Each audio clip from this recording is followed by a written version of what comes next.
There are things that happen in our lives that are transformative, that change the trajectory of our lives.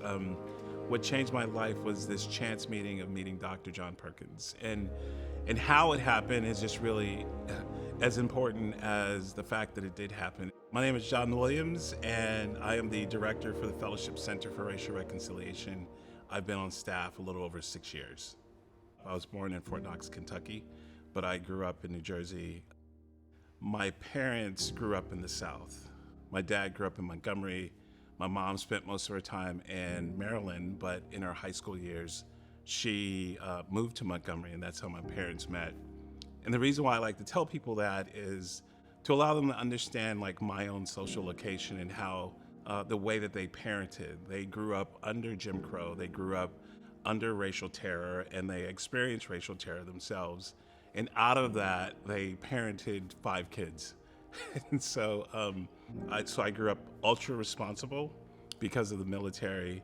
I grew up hyper focused on understanding racial dynamics and how to navigate those racial dynamics because I also grew up in a predominantly white neighborhood. So looking back, February 1986, by that time I was a committed Christian. I was leading youth group in my church, and a friend of mine at another church invited me to come in and hear this Southern black preacher. And those, on my own, I would not have gone to hear Dr. John Perkins, but my friend was incredibly persistent, and she's like, "You really need to hear this man speak." And so, sitting in a pew, and I can literally see myself. There probably were only about 30 people there. It was a Wednesday night. This man preaching about the woman at the well and talking about the connection of that story with racial reconciliation, the connection of that story with understanding power, the connection of that story in understanding that we as Christians have to be called to help those who are most marginalized. So listening to him, I could barely sleep that night because I was just thinking about what he had talked about.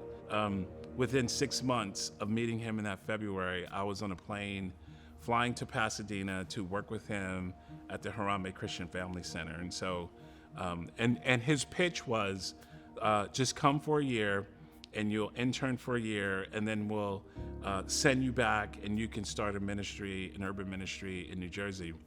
During that 1 year, that 1 year stint, I met who ultimately became my wife. I met Tina. 33 years later, I am still living in Pasadena, California. Totally changed my life and changed the whole trajectory. I wouldn't have met my wife. I wouldn't have had the kids that I have, and I wouldn't be doing the work that I'm doing today. So initially, when I was younger, I had aspirations of becoming a lawyer for one reason and one reason only. My mom loved Perry Mason. But you did, Mr. Wells. So when I became older, I wanted to go to law school to do works of justice. I mean, there were Thurgood Marshall and other African American lawyers who I really looked up to, and that was my initial reason for going to law school, was to possibly do civil rights work. My daughter was already born. I was married, and so I had to take care of a family, and so my early years was doing insurance defense work. I had been practicing law for about a little over 20 years.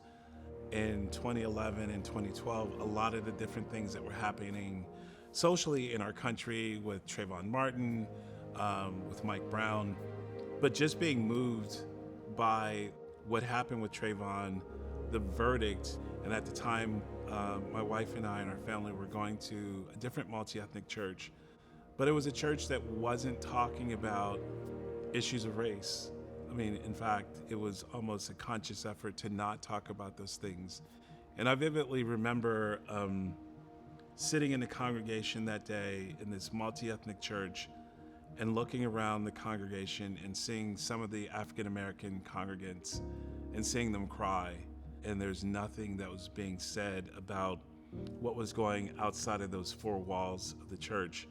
And I remember just thinking, even if someone on the pulpit has said we just need to pray for that situation, that would have made a difference. But For me, that was really the biggest beginning of stirring within my soul of we need to be talking about this. As believers, we need to be talking about this. I like to think of this time in my life as I've described it often as a 3-act play. That the first act was my formative years of growing up and working at Harambe. The second act was practicing law. And so with this third act, so to speak, I've been able to put all the different things that I've learned over the years to help shape and inform the centers. I fully understand that talking about race, talking about racism is emotional and fraught with many pitfalls. But if I can bring into the space a way of talking about it that hopefully disarms people to lower their defenses and for us to really communicate, that's been one big thing that has informed the way that I do this work. And so from the beginning, what if there's a way that we could be influential within the larger communities? And so there have been times when, because of that collaborative work, where we can go to a different church, lead a workshop, and for my facilitators to be from 3 or 4 different churches. And to me, that's a reflection of how important this work of reconciliation is, not just for fellowship, but for the whole body of Christ. Love is an action word for me.